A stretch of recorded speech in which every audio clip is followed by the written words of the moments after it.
Vamos a continuar. Vamos a continuar. ¿Tienen ganas ustedes? A ver, un poco.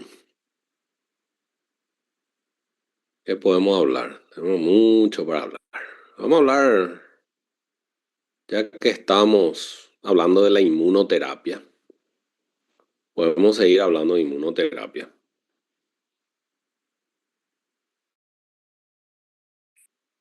Melanoma. ¿Sí?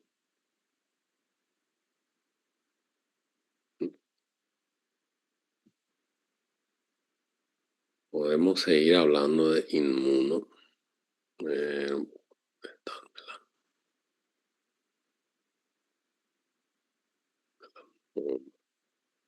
melanoma. Acá está. Melanoma.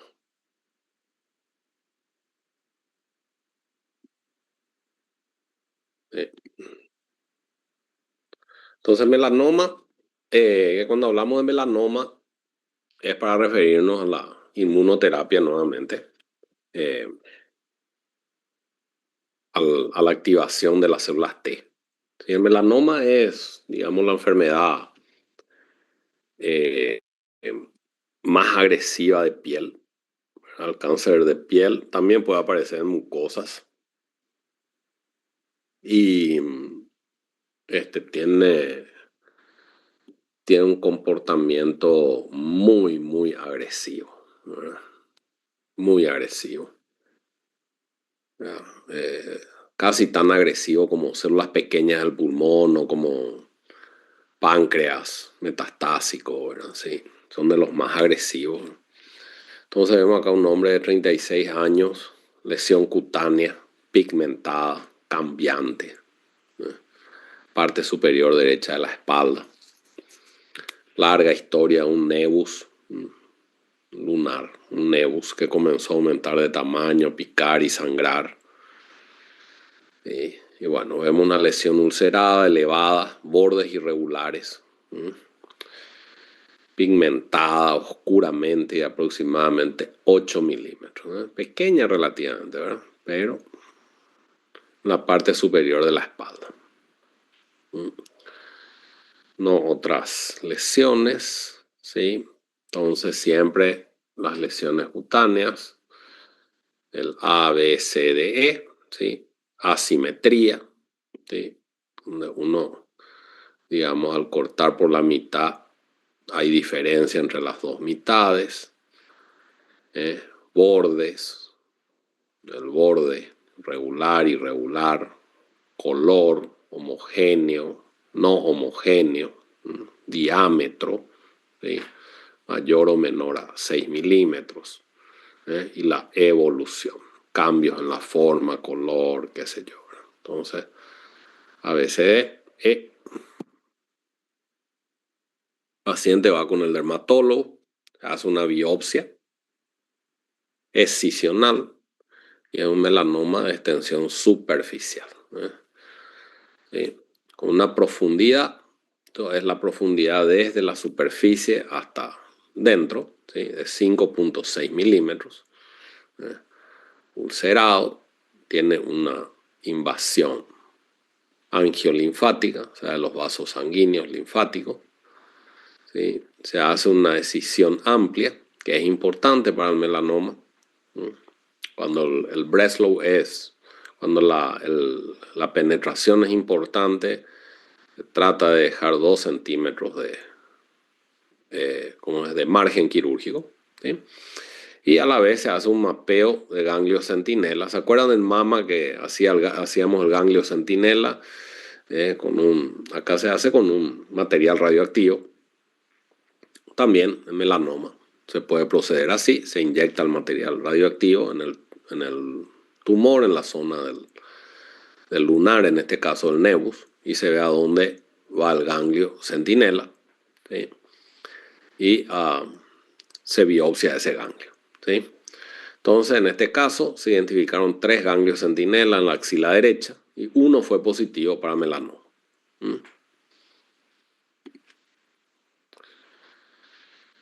Bueno, entonces el melanoma puede originarse también, además de la piel, en membranas mucosas, como ser la membrana vaginal, cuello uterino, oral, ojo, tracto uveal del ojo, ¿sí? Melanoma uveal, ¿sí? Y está altamente asociado a la exposición de rayos ultravioleta, ¿sí? Y la exposición intermitente es la más importante, ¿sí? Más que la acumulada. Intermitente significa que te fuiste una vez y te quemaste con el sol. Eso tiene más importancia que una exposición solar crónica, acumulada, ¿sí? Mutaciones que ocurren en esta enfermedad, típicas, ¿verdad? Parecido a colon, ¿bien? Pero mucho más frecuente que en colon, la mutación BRAF. Cerca de la mitad de los melanomas tienen esta mutación BRAF, que puede ser atacada. Es una mutación accionable, ¿sí? Subtipos con exposición mínima a rayos ultravioleta, como los mucosos, los melanomas mucosos, donde no hay exposición al sol, ¿sí? O los acrales, pueden tener otro tipo de mutaciones, como el KIT. ¿Sí? Melanomas, ahí ven lo que les hablaba del Breslow, ¿verdad? Cuanto más penetra, ¿sí? En la piel, ¿verdad? Peor es el pronóstico, ¿sí? Entonces, la clasificación de Breslow, o también puedes clasificar como Clark, si va en epidermis, dermis, papilar, retículo papilar, reticular, tejido subcutáneo. ¿Verdad? Pero hoy en día lo que más se usa es la penetración en milímetros de Breslow, ¿verdad? Con un alto grado, alto riesgo cuando tiene una penetración de 4 milímetros, de más de 4 milímetros, ¿sí? En la piel, ¿verdad? Entonces, ven ahí las tomografías que se hicieron, resonancias. Obviamente este paciente tenía un ganglio centinela positivo, así que hay que estudiar todo el cuerpo. No tiene enfermedad metastásica, entonces tiene un estadio 3. Hasta la estadificación, no tienen que guiarse tanto por eso. Pero bueno, tenemos ganglios positivos, ¿verdad? Este paciente se realizó una resección, ¿verdad? Se ve si tiene mutación al BRAF o no, ¿sí? Y básicamente en este caso lo que se hace es ofrecerle al paciente la posibilidad postquirúrgica de inmunoterapia principalmente, ¿sí? Los pacientes que tienen mutación positiva, BRAF, pueden hacer una terapia dirigida anti-BRAF por un año, ¿verdad? Entonces, un tratamiento ya sea con una terapia dirigida o con inmunoterapia, ¿no? ¿Sí? Para estos casos de melanoma, ganglios positivos, posoperados, ¿sí? Entonces vamos a ver cómo es este tema de la inmunoterapia, melanoma. Entonces, tenemos en nuestro sistema inmune el dogma de activación de las 3 señales, ¿sí? Donde primero se presenta el antígeno a las células, ¿verdad? En las células presentadoras de antígeno, ¿verdad? A las células T, ¿sí? Que son todavía naif, o sea, que todavía no han sido expuestas, significa, a los antígenos, a través de su receptor de células T. Entonces, MHC1 en las células presentadoras con el receptor de células T. Viene luego una señal coestimuladora, ¿sí? Positiva, ¿sí? Entre las células dendríticas o presentadoras de antígenos y las células T, que es esencial para activarles, ¿sí? Y luego la tercera señal, donde las células dendríticas secretan, ¿sí? Citoquinas proinflamatorias para inducir la respuesta antitumoral específica al antígeno que fueron presentados, ¿verdad? Entonces, este es el proceso de las 3 señales, ¿sí? Señal 1, S1, ven acá, la primera presentación del antígeno. La señal 2, con la activación, ¿verdad? Especialmente ¿verdad? CTLA4 es negativo, pero B7, CD28 es muy importante aquí. ¿Sí? Entonces la señal 2 superactivada, que tiene un mecanismo inhibitorio, que es muy importante, B7-CTLA4. ¿Sí? Este es muy importante porque este mecanismo inhibitorio nosotros hoy podemos inhibir para activarle a las células T, el CTLA4. ¿Sí? Y la señal 3, que es con las citoquinas que envían las células dendríticas para activar a las células T. ¿Sí?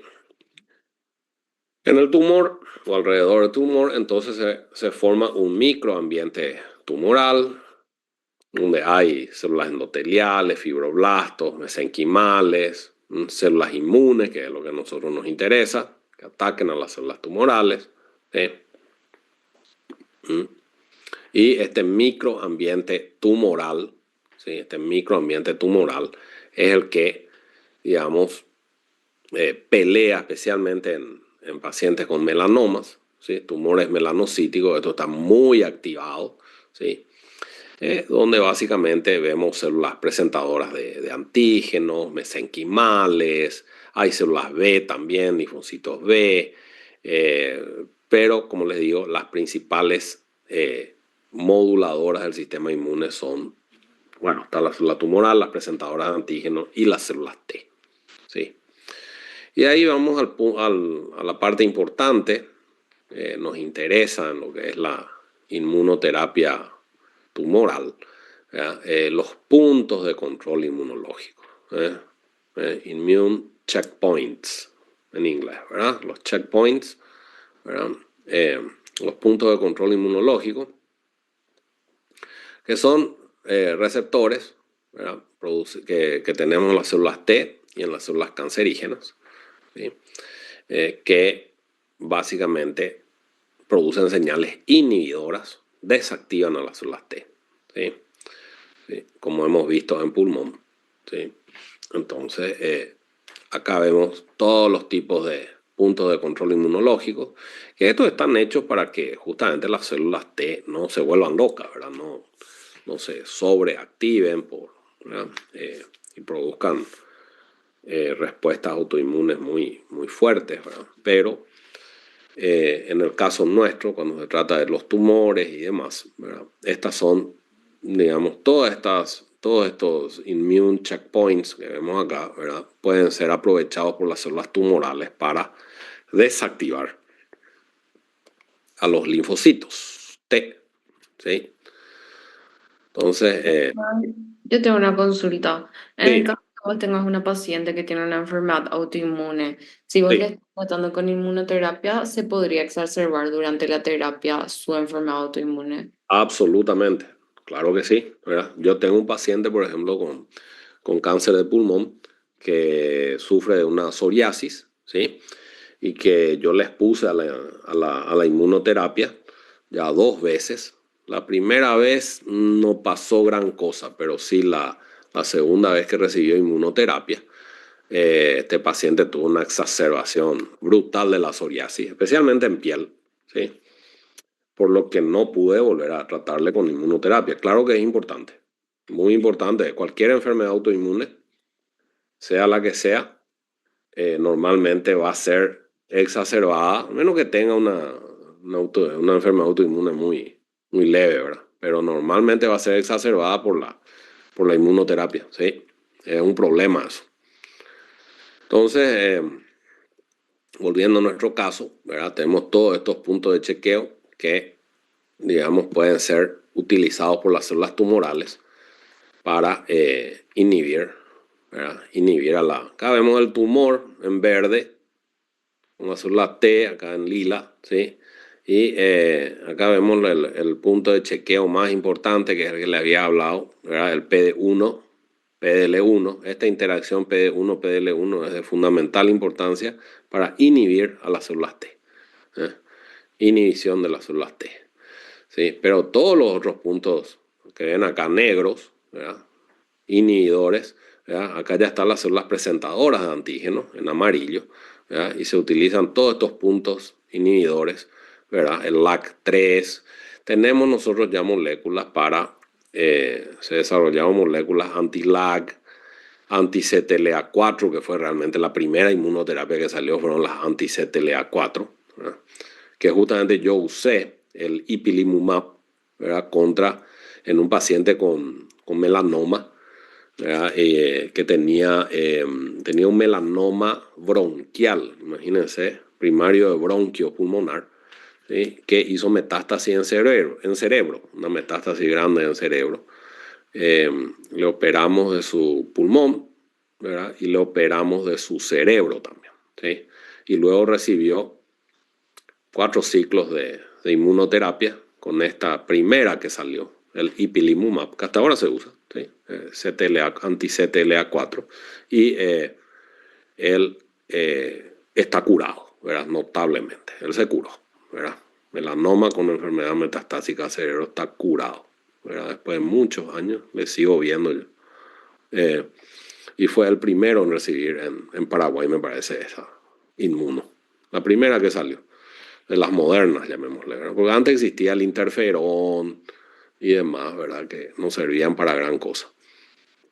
Tenemos entonces anti-CTLA4, tenemos anti-TIGIT también, se está desarrollando.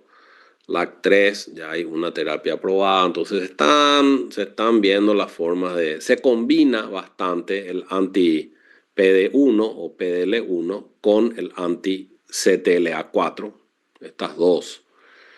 La combinación más conocida es nivolumab y ipilimumab, ¿verdad? Que se usa es muy usado en melanoma, por ejemplo.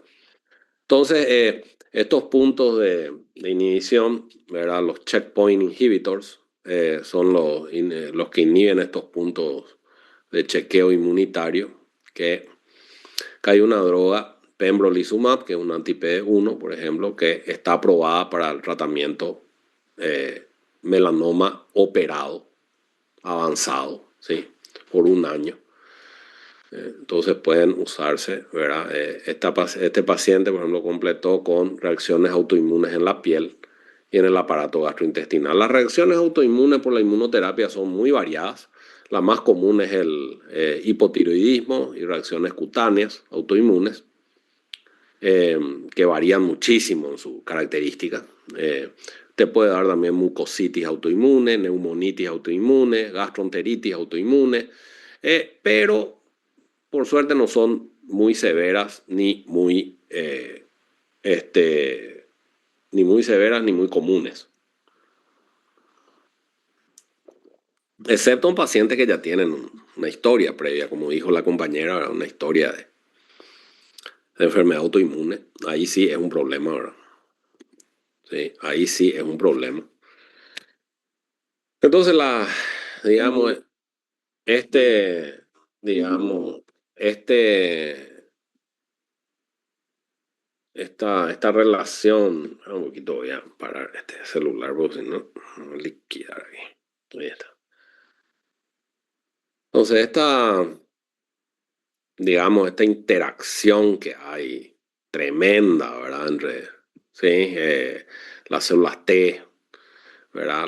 Las reguladoras, porque no todas las células T son, digamos, activadoras y destruyen al tumor, ¿verdad? Sino que tenemos también las T-Rex, ¿verdad? Las reguladoras, tenemos las inhibidoras del mesénquima, ¿verdad? Del mesénquima, macrófagos, que muchas veces producen también, o atacan, o a veces también producen una regulación negativa sobre las células T. Es muy complejo esto, ¿verdad? Del microambiente tumoral, pero yo no quiero que se mareen con eso, sino que más bien vean esta parte que es práctica hoy en día, que se trata justamente de estos puntos de control inmunológico, ¿verdad? Las señales inhibidoras más importantes, ¿verdad? No todas, ¿verdad? Las más importantes que hablamos, ¿verdad? Y cómo se van activando las células ¿verdad? Por medio de la activación de las presentadoras de antígenos, ¿verdad? Y demás. A ver un poco. Y estos son todos slides que muestran la misma cosa, ¿verdad? Acá están algunas de las moléculas que hoy en día estamos usando, ¿sí? Como les dije, los más importantes, ¿verdad? Este es el anti-CTLA4, el ipilimumab, el más conocido, ¿verdad? Los anti-PD1, nivolumab, pembrolizumab, ¿verdad? El que usó mi paciente de pulmón era un anti-PDL1, ¿verdad? Pues vos podés inhibir el PD1 y el PDL1, que están en los tumores, ¿verdad? Los anti-LAG, ¿verdad? Que también está aprobado uno de los anti-LAG con anti-PD1 en melanoma. Pero esto para mostrarles, ¿verdad? No es que tienen ustedes que saber todo eso, ¿verdad? Obviamente. Eh, Esto es más o menos cómo fue evolucionando el tratamiento del melanoma, porque miren que el melanoma era una enfermedad que no tenía básicamente tratamiento. La quimioterapia tiene poquísima actividad en melanomas, ¿sí? Poquísima actividad. Y la radioterapia paliativa, pero son tumores muy radioresistentes. Los melanomas y los cánceres de riñón son de los más radioresistentes que hay. Y ven acá, cuando salieron recién las primeras inmunoterapias, este es el anti-CTLA4 que yo les dije que usé en mi paciente, el ipilimumab, que fue uno de los primeros en salir. Después ya salieron los anti-PD1, nivolumab, pembrolizumab, la combinación anti-PD1, anti-CTLA4, muy usada en melanoma, ¿verdad? Empiezan a salir las aprobaciones para postquirúrgico, aumentando las chances de cura, ¿sí? Con el nivolumab, pembrolizumab, ¿verdad? Y ven después ya que salen algunas combinaciones inmunoterapia anti-BRAF, ¿verdad? Las terapias anti-BRAF en pacientes con melanoma con mutación BRAF, obviamente que son muchos, el 50% tiene mutación BRAF, del oncogen BRAF, RAF, BRAF, como quieran llamarle. Hay terapias muy buenas para eso, terapias por boca en melanoma, que son, digamos, muy activas, más activas que en otros tumores, ¿sí? Porque un paciente, por ejemplo, con pulmón mutado con la mutación RAF, no responde tan bien a las pastillas como los melanomas responden, ¿sí? Ellos realmente dependen de ese RAF en un buen tiempo, ¿verdad? Sí. Entonces ven acá cómo fue evolucionando. Tenemos cada vez más inmunoterapia, terapia anti-BRAF, ¿verdad? En nuestros pacientes con melanoma.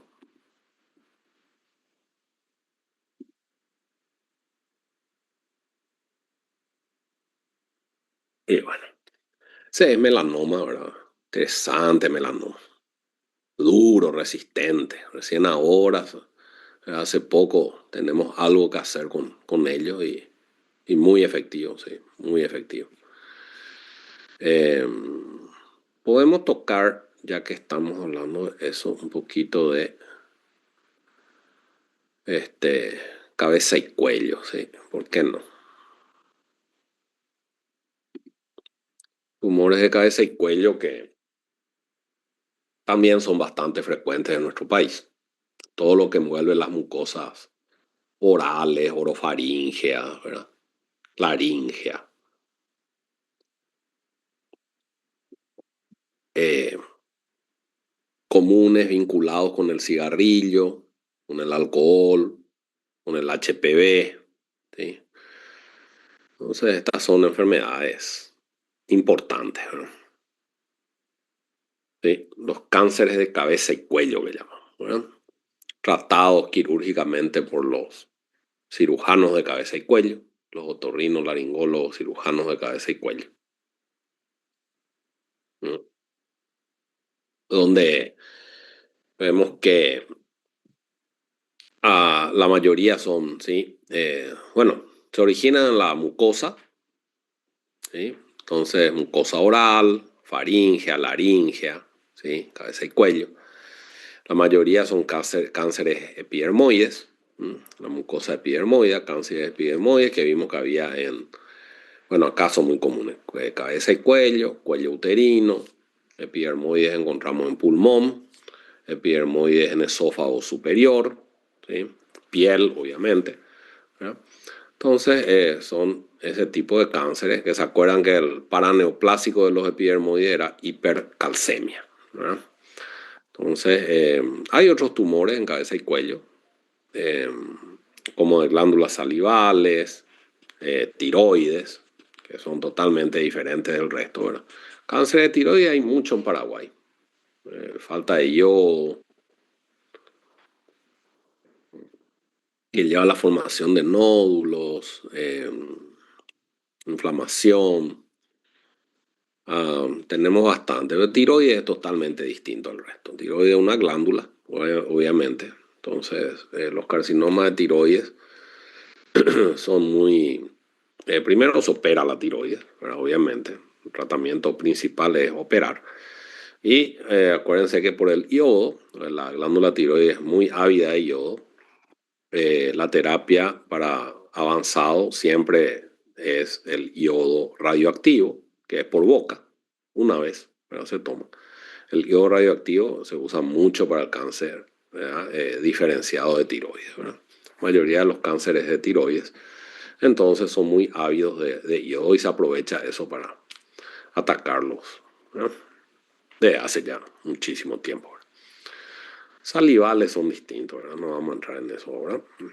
Vamos a los más comunes, cabeza y cuello, que pueden originarse, digamos, en la parte, ¿verdad? Nasofaringea, oral, incluye eso, lengua, mucosa oral, orofaringe, hipofaringe, laringe con todo lo que es glotis, supraglotis, subglotis, ¿verdad? Todo eso es cabeza y cuello, epidermoide, ¿sí? La nasofaringe, la parte de atrás de los conductos nasales, ¿sí?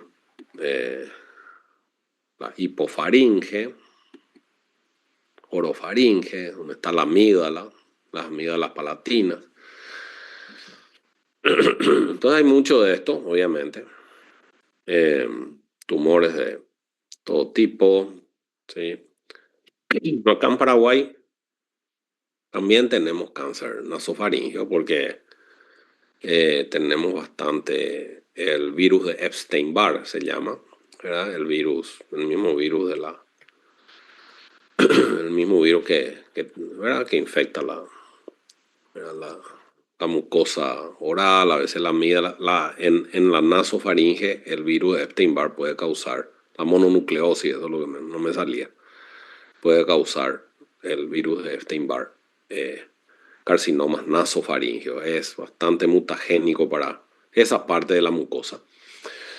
Bueno, pero el alcohol y el tabaco son los factores de riesgo más importantes, ¿sí? Dieta, el HPV cada vez tiene más importancia, el virus del papiloma humano, el mismo que causa cáncer de cuello uterino, puede causar también cáncer de cavidad oral, amígdala, ¿sí?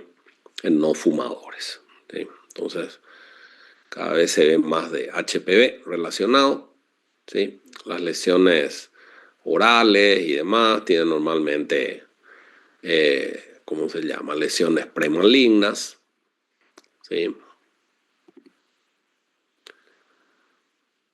Entonces, epidermoides. Hay muchas alteraciones cromosómicas, como con cualquier tumor, ¿sí? Varias alteraciones en genes supresores de tumores o amplificación de oncogenes, ¿sí? Ven acá cómo a medida que el epitelio es normal y va transformándose en una displasia más severa, carcinoma, ¿verdad? Las mutaciones se van aumentando, ¿no? Van aumentando, aumentando, aumentando. Entonces, muy activado por carcinógenos, ¿sí? El factor de crecimiento epidérmico, nuevamente aquí, como en pulmón, es importante, pero en este caso, esta activación del factor epidérmico, que sería típico porque es un epitelio epidermoide,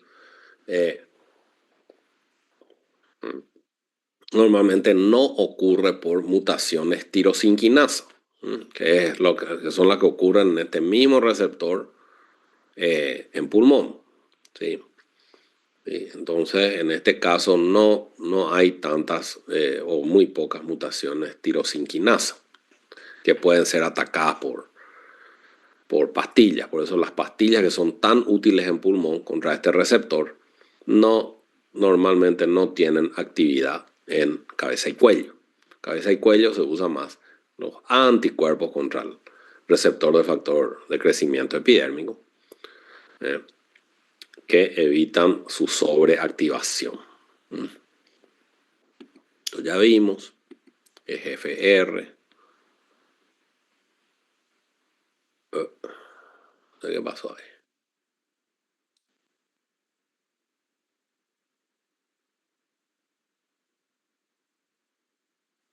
¿Están viendo los slides? Sí, doctor. Dale. Entonces, es distinto si el cáncer es causado por el HPV, que tiene mejor pronóstico, ¿sí? Menos alteraciones genéticas. Los pacientes son más jóvenes, normalmente no fumadores ni consumidores de alcohol. ¿Sí? Entonces eso trae un buen pronóstico, pero de todo modo es maligno, ¿verdad? Que tratarle lo mismo, ¿verdad? Entonces, a ver un poco. Y acá tenemos presentaciones clínicas de todo tipo, dependiendo de dónde está si el problema está en la nasofaringe, puede haber otitis, obstrucción nasal, epistaxis, cavidad oral, ¿verdad? Problemas de la lengua, la voz. La laringe le distingue la ronquera, ¿verdad? Cuando hay un carcinoma laríngeo. Por eso los carcinomas de laringe normalmente son diagnosticados muy a tiempo, porque uno se da cuenta enseguida que está ronco, ¿verdad? Que cambia la voz, ¿verdad? Sí. Más avanzados pueden producir otro tipo de síntomas, ¿sí? O ya linfadenopatías cervicales, ¿sí? Entonces esto es muy importante de ver, porque linfadenopatías cervicales normalmente implica una cirugía más importante, radioquimioterapia. Entonces, eh, digamos, la irrigación linfática de los tumores de cabeza y cuello es muy importante.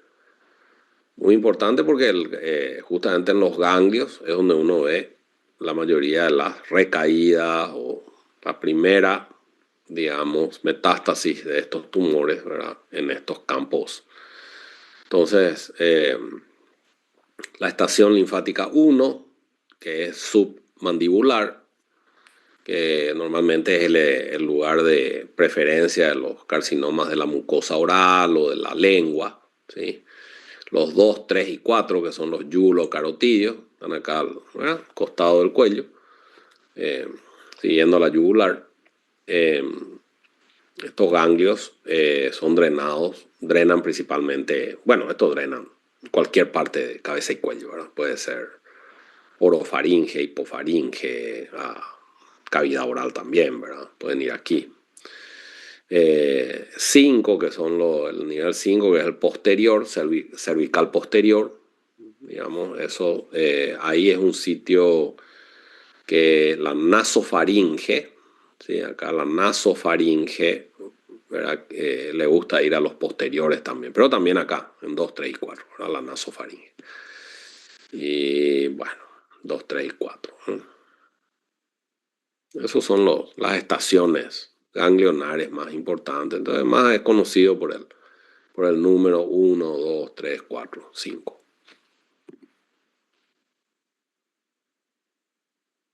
Entonces se hacen tomografías normalmente o resonancias magnéticas. Hay que estudiar bien endoscópicamente qué pasa, ¿verdad?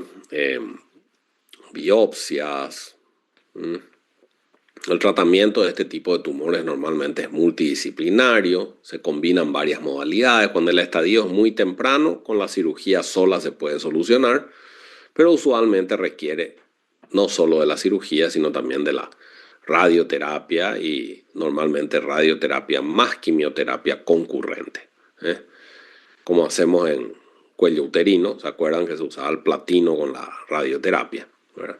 Entonces, concurrente. O también se podría usar las terapias de blanco como los anticuerpos antireceptor el factor de crecimiento epidérmico, o inmunoterapia también, que funciona para cabeza y cuello. Cada vez más.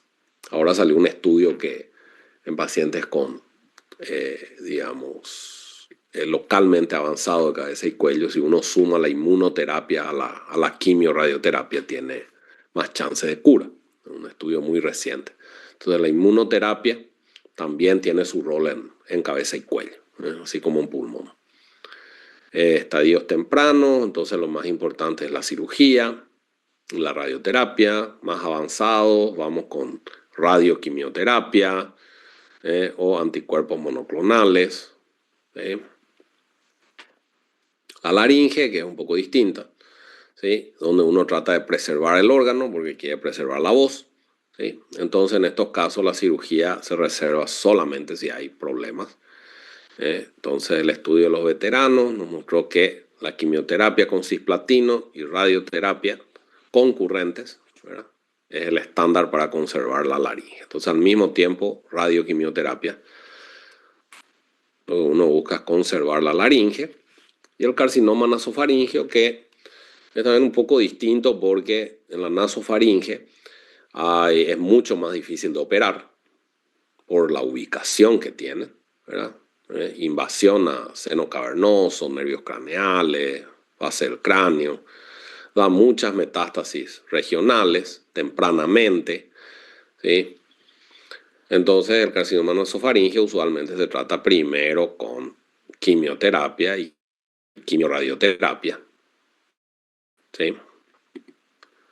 Entonces quimioterapia, radioterapia concurrente, ¿sí?, para tratar nasofaringe. Entonces se trata de forma más agresiva sistémica.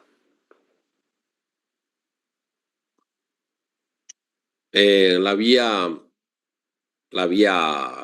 fosfatidilinositol-quinasa es muy utilizada por los tumores de cabeza y cuello, donde se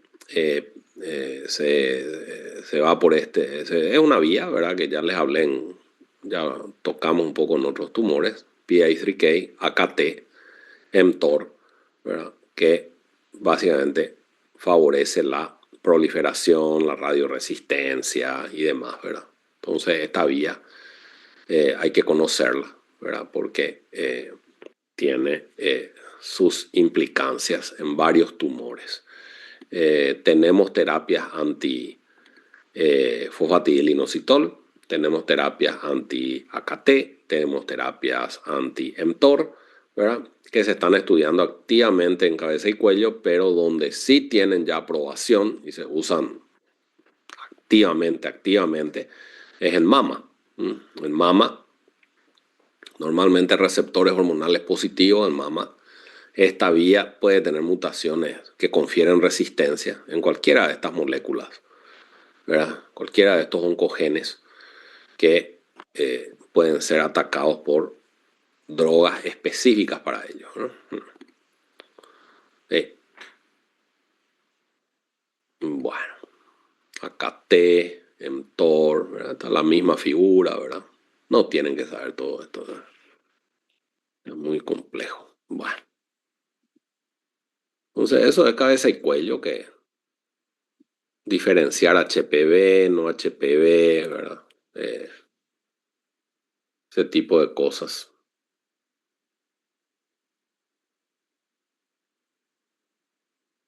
Sí, cabeza y cuello.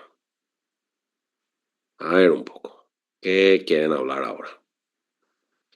Vamos a tocar, digamos, el último sólido, tumor sólido, que está dentro de nuestro programa no porque sea muy frecuente, aunque hay, ¿verdad?, cánceres de riñón, ¿verdad?, hay, pero más bien por lo que es su mecanismo, su vía, que los cánceres renales son cánceres que tienen mucha vascularización, ¿sí? Entonces es un excelente lugar para hablar de la angiogénesis en cáncer, ¿sí?, que es una de las vías más utilizadas por todos los tumores. Todos los tumores requieren de de un supply, como de una fuente importante de vascularización para seguir creciendo, ¿sí? De ahí que las terapias contra la angiogénesis o antiangiogénicas, ¿verdad? Fueron investigadas por muchísimo tiempo, ¿verdad? Y es en riñón donde tuvieron su mayor auge. Pero no solo en riñón, también se utiliza terapia antiangiogénica, como les mostré antes en los slides, ¿verdad? Hay terapias aprobadas para colon, hay terapias aprobadas para pulmón, para otras, digamos, otros tumores, ¿sí? Tenemos angiogénesis aprobada, ¿no? Entonces, riñón, vamos a hablar brevemente, ¿sí? Del mecanismo proangiogénico. El cáncer de riñón es un cáncer que también es muy receptivo tiene una interacción con la inmunidad muy fuerte, como melanoma, ¿sí? Entonces, melanoma y riñón son los dos tumores donde las terapias, las inmunoterapias funcionan mejor, ¿no? Donde realmente fueron desarrolladas, eran esas dos enfermedades. Pero ahora vamos a hablar más en riñón sobre la angiogénesis, que fueron las primeras terapias realmente efectivas en riñón, las terapias antiangiogénicas. Entonces, un paciente de 58 años que viene con hematuria indolora, ¿sí? Persistía, luego pequeños coágulos y con algunas molestias en el flanco derecho. La exploración física, una masa palpable, ¿sí? En el flanco derecho. Entonces, la presentación clínica típica de esa es, ¿verdad? Hematuria, dolor y masa. Clásica, pero rara, ¿verdad? Muy raro. Yo nunca vi un caso así, ¿verdad? Con las tres cosas, ¿verdad? Entonces, pero bueno, está descrito. El cáncer de riñón puede diagnosticarse, ¿sí? Con contraste intravenoso, ecografía renal, y como cada vez se hacen más este tipo de estudios para otras cosas. Entonces estamos encontrando muchos casos relativamente tempranos, porque el cáncer de riñón no tiene ninguna mamografía, ningún estudio que uno pueda decir, vamos a hacer todos los años para buscar cáncer de riñón. Es relativamente, no es tan común, entonces no hay realmente estudios que se promocionen para su diagnóstico precoz, ¿verdad? Se estadifica hay que mirar los pulmones, ¿sí? Y la parte ganglionar cercana a los riñones, ¿sí? Huesos y cráneo es importante también, ¿verdad? Hueso y cráneo, porque pueden dar metástasis óseas, metástasis cerebrales, le gusta riñón también, cerebro, huesos, ¿sí? Y esto es muy importante, no se aconseja punción de la masa renal porque es muy vascular y puede llevar a la diseminación tumoral. Entonces, ni testículo ni riñón se aconseja normalmente punzar. Si hay una masa sólida en riñón, directamente hay que sacarla, ¿sí? A menos que ya sea una enfermedad ampliamente metastásica. Ahí sí uno puede llegar a punzar con cuidado. Entonces, la ecografía renal, en otro caso, una masa renal derecha, tomografía confirma esa masa, ¿no? Y en pareja compatible con un carcinoma renal. Pero hasta ahí, ¿verdad? No había signos de linfadenopatía, metástasis a distancia, etc. ¿Sí? Entonces, cáncer de riñón, las pruebas genéticas no son importantes, como si son para pulmón o para mama, demás, ¿verdad? Para riñón no, ¿sí? Hay que hacer una historia familiar, examen físico, buscando algún problema hereditario, ¿verdad? Que puede justificar, como el síndrome de von Hippel-Lindau, ¿verdad? Pero, bueno, la estadificación, cualquier tumor, ven aquí, ¿verdad? Los T1, estadios, ¿verdad? Tempranos, están en el riñón.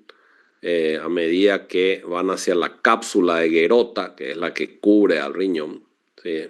Si la si la tocan o la invaden, aumenta la estadificación. Si van hacia los vasos sanguíneos, también, ¿verdad? Si hay émbolos vasculares, la vena cava inferior ya, ¿verdad? Entonces aumenta tu estadio, ¿verdad? Si va a la glándula suprarrenal también, ¿verdad? Entonces, ese es el cáncer de riñón, que tiene como característica interesante, más bien académica, ¿verdad? Porque realmente esto no se ve mucho, pero síndromes, ¿verdad? Que pueden acompañar a los cánceres renales. ¿Verdad? Yo creo que acá lo que uno tiene que saber con riñón es el famoso von Hippel-Lindau, de células claras renal, que pueden tener feocromocitomas, hemangioblastomas y demás, ¿verdad? Pero no, realmente eso otro es más de una importancia académica, no. En la práctica poco se ve. ¿Sí? La gran mayoría de los tumores renales son esporádicos. En este caso está un tumor confinado al riñón, se realiza una nefrectomía radical y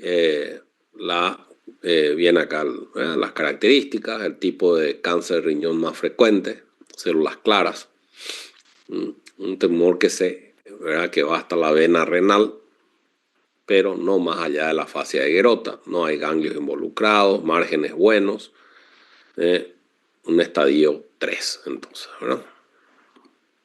Bien. Entonces, el cáncer de riñón, con su patología, lejos los cánceres más comunes son los de células claras, donde envuelven al gen del von Hippel-Lindau, que esto no quiere decir que tenga el síndrome de von Hippel-Lindau, sino normalmente este gen está alterado, inhibido. Este es un gen supresor de tumor, ¿sí? Entonces, el cáncer de riñón a células claras, ¿sí?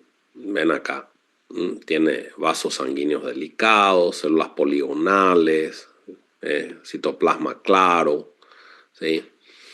Y la patofisiología tiene que ver, como les dije, con el gen que da lugar a la proteína de von Hippel-Lindau, que es una supresora de tumores. ¿Cómo inhibe tumores el von Hippel-Lindau? Inhibiendo la activación del HIF, del factor inducido por hipoxia, como dice acá. El HIF, ¿verdad? Que en una situación normal de normoxemia, ¿sí? Se une a la proteína de von Hippel-Lindau y se ubiquitiniza, ¿sí? Degradándose. En una situación de hipoxemia, ¿sí? Cuando estamos en la altura, qué sé yo, falta oxígeno, entonces el von Hippel-Lindau se inhibe y deja que el HIF actúe, se dimerice, se transcriba en el ADN, ¿verdad? Y dé lugar a una serie de moléculas proproliferativas, proangiogénicas, ¿sí? Que justamente son un problema ante un tumor de riñón, ¿verdad? Entonces, este gen de von Hippel-Lindau está normalmente inactivado, ¿verdad? En los tumores renales, de células claras sobre todo, ¿no? ¿Sí? Entonces, lo que pasa aquí, que cuando se sobreactiva, ¿verdad? El HIF, ¿sí? Cuando no tiene el von Hippel-Lindau trabajando bien, ¿verdad? Entonces activa todos estos genes proangiogénicos normalmente que llaman a los vasos sanguíneos para nutrirles, ¿sí? Le llaman, ¿sí? Por medio de los receptores angiogénicos en las células endoteliales, los vasos sanguíneos, entonces son llamados, ¿verdad? Y van. Ahí entonces que tenemos varias drogas que son llamadas antiangiogénicas, ¿verdad?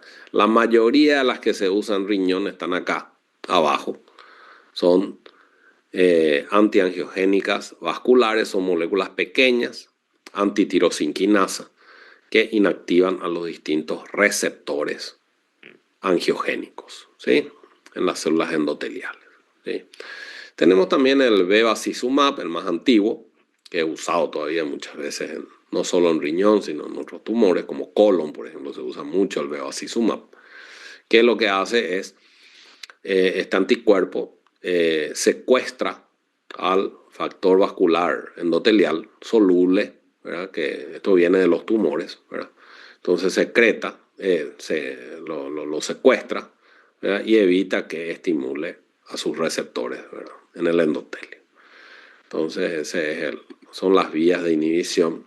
El bevacizumab, entonces ven acá el anticuerpo acá está, que secuestra al VEGF, ¿verdad? Y lo quita de circulación. Entonces, en este caso, el paciente fue operado, se sugiere un año de sunitinib, que es una de las terapias antiangiogénicas, ¿verdad? Post cirugía. La alternativa es la inmunoterapia, que les dije también que es muy activa en pulmón, como el melanoma. Entonces, vemos acá como nuevamente la figura de todas las moléculas, ¿verdad? Pequeñas que realmente la otra figura estaba mejor. ¿Verdad? ¿Dónde está la otra figura? Esta figura. Porque acá muestra, ¿verdad? Como el cabozantinib, axitinib, todos los NIB, ¿verdad? Van dentro del endotelio y por dentro inhiben a los receptores. ¿Sí? Eso es lo correcto, ¿verdad? Pues son anticuerpos, ¿verdad? Son antitirosinquinasa. Entonces van por dentro. ¿Sí? Entonces van dentro de la célula endotelial, inhiben a todos los receptores proangiogénicos, ¿sí? Y la inmunoterapia, que nuevamente PD1, PDL1, anti-CTLA4, todo esto tienen mucha actividad en riñón. Riñón es otro de los tumores como melanoma, donde la quimioterapia, en riñón sí que peor, la quimioterapia no tiene ninguna actividad.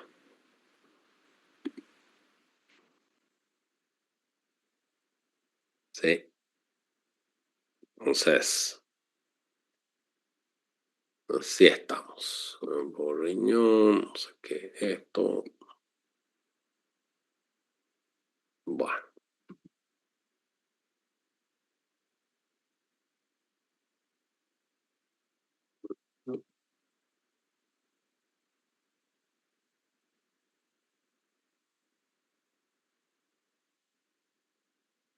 No sé por qué no puedo sacarla aquí. Close. Chao.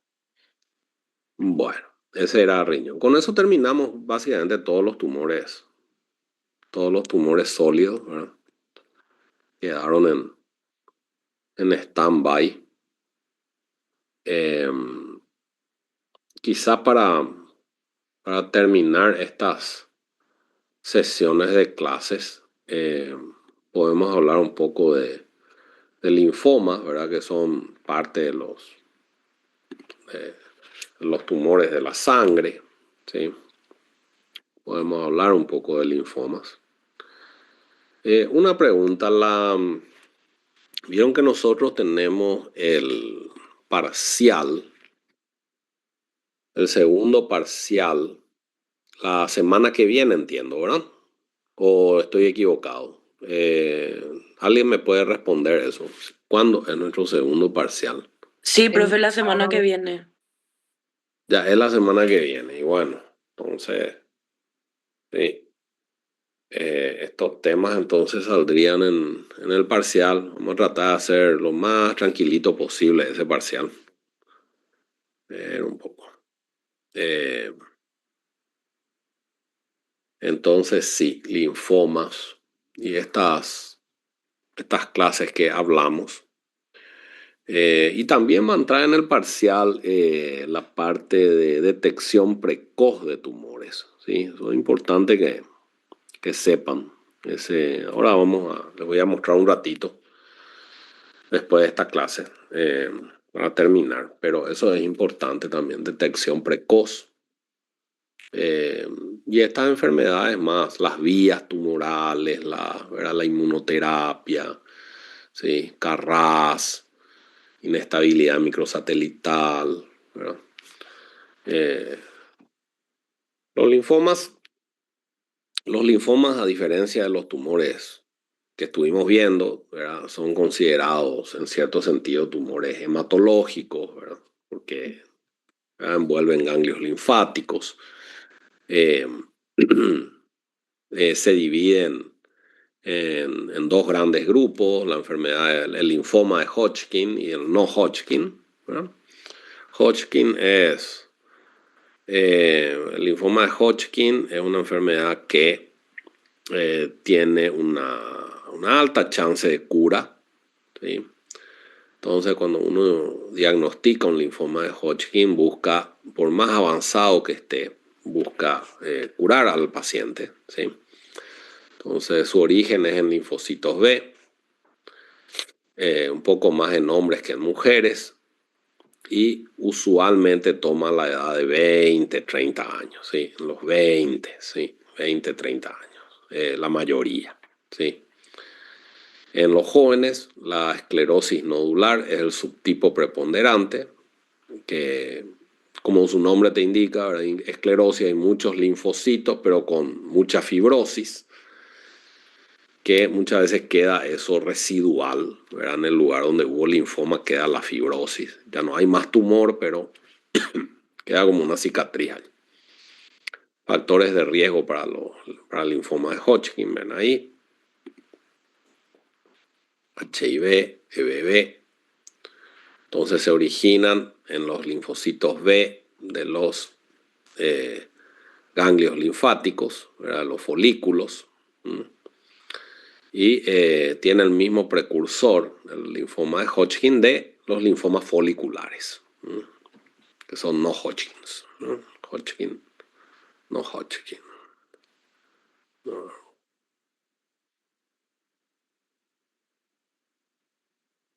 Y bueno, hay muchos, este es no Hodgkin, ¿verdad? Pasando a no Hodgkin, también más frecuentes nombres, de más edad. Las inmunodeficiencias son importantísimas, ¿verdad? Para su generación, ¿verdad? En pacientes con inmunodeficiencia es común encontrar linfomas no Hodgkins. Y geográficamente hay otros diferentes subtipos, ¿sí? En Paraguay es común el tema de los linfomas, ¿eh? Por eso les toco este tema, porque nosotros vivimos en un país donde los linfomas son en cierta forma endémicos. Hay muchos linfomas en Paraguay. Hay muchas regiones en el mundo donde hay más linfomas que en otras. Paraguay tiene muchos linfomas. Factores ambientales, agrotóxicos, radiación en general, infecciones virales, inmunodeficiencia, inmunosupresión. Entonces vemos acá la etiología de los linfomas. Los relacionados, yo les había hablado del virus de Epstein-Barr con el carcinoma nasofaríngeo, ¿se acuerdan? Bueno, en los linfomas también, ¿verdad? Tienen cierta, ¿verdad? Con la enfermedad de Hodgkin, con el linfoma de Hodgkin, con el linfoma de Burkitt sobre todo, ¿verdad? Que hay poco en Paraguay, ¿no? El HIV con el linfoma difuso de células grandes, tipo B.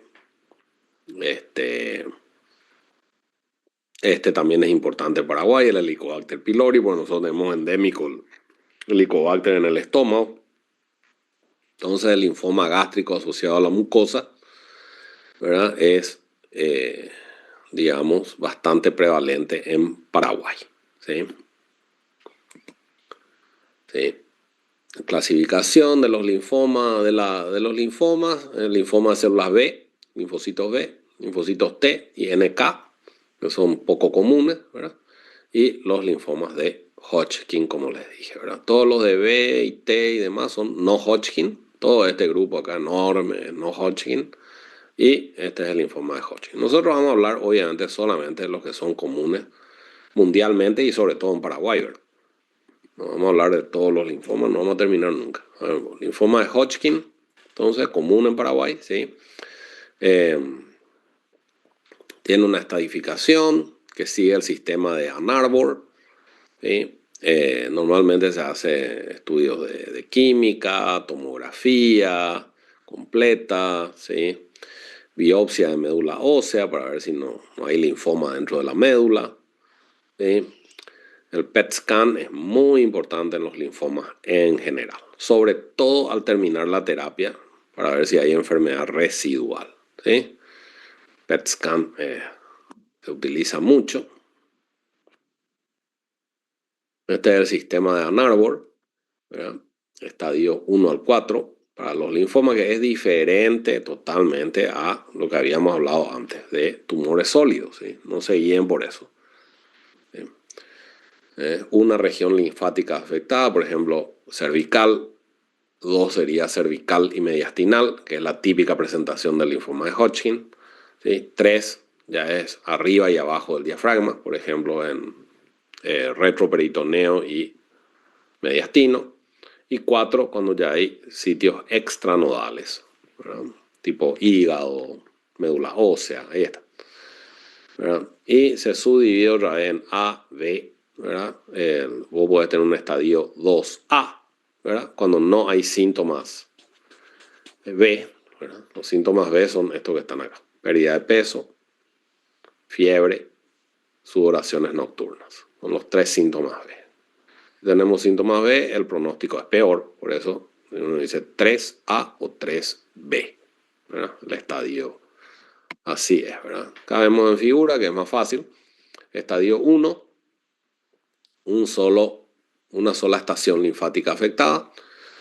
Estadio 2, que es el típico de Hodgkin, ¿verdad? Cervical, mediastinal, ¿verdad? Estadio 3, mediastinal, vaso o retroperitoneal, ¿sí? Y estadio 4 ya se fue al hígado, ¿verdad?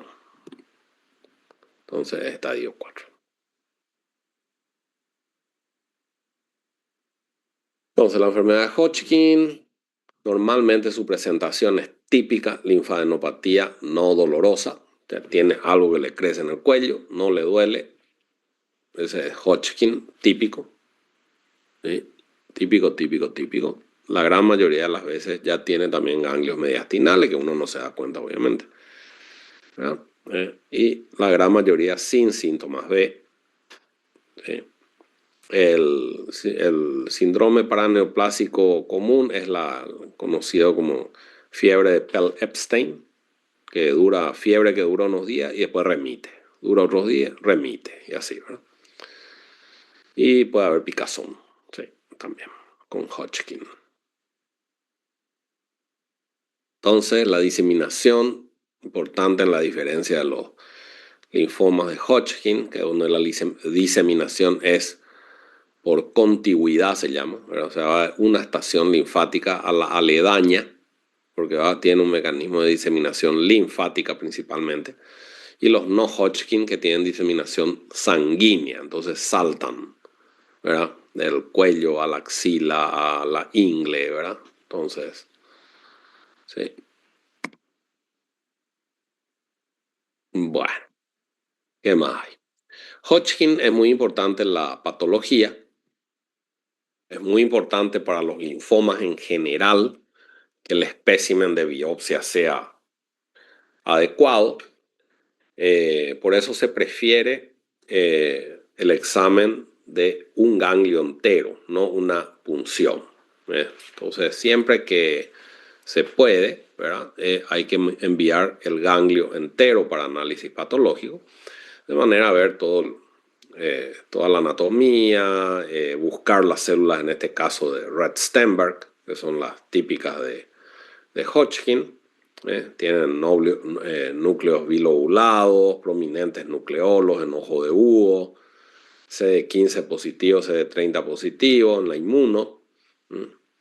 Y tienen un gran infiltrado celular pleomórfico, que por eso la punción a veces vos agarras el infiltrado celular y no agarras la célula de Rett-Steinberg y pensar que es una inflamación.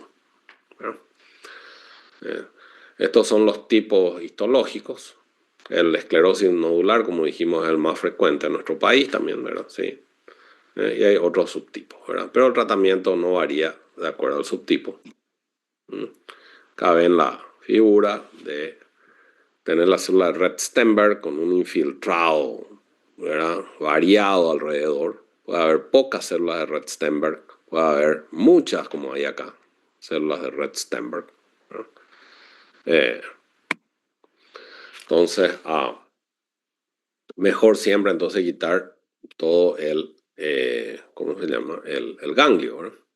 Entonces, en los estadios tempranos, la cura es muy alta, ¿sí? Enfermedad localizada, lo que se hace es quimioterapia reducida, usar pocos ciclos de quimioterapia, con radioterapia solamente a los sitios comprometidos después de terminar la quimioterapia. En caso de Hodgkin, normalmente se hace 4 ciclos de quimioterapia y al terminar se irradia, por ejemplo, la parte cervical y mediastinal, si esos eran los sitios comprometidos, ¿verdad?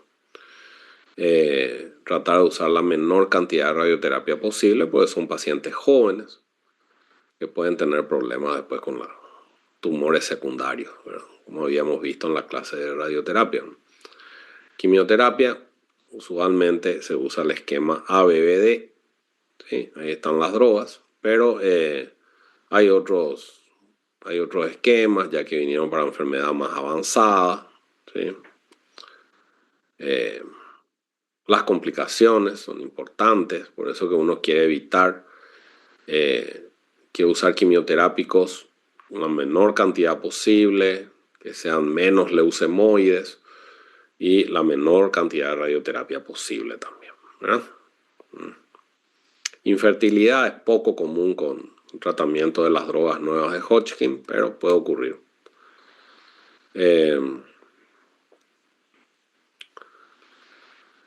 Los linfomas no Hodgkin, por otro lado, se estadifican también con tomografías o PET scans, ¿verdad? El PET scan es de mucha ayuda. Cuanto más agresivo el linfoma, más ayuda te da el PET scan, ¿verdad? Hay un índice de pronóstico internacional que ayuda a establecer el pronóstico de estos linfomas. La LDH, la lactato deshidrogenasa, es muy importante. Entonces ven acá el índice de pronóstico internacional. Cuanto más alto es el índice, peor el pronóstico, ¿sí? Y está dado por la edad del paciente, la LDH elevada, su estado funcional. La estadificación es una parte nomás del IPI, como ven acá, ¿no?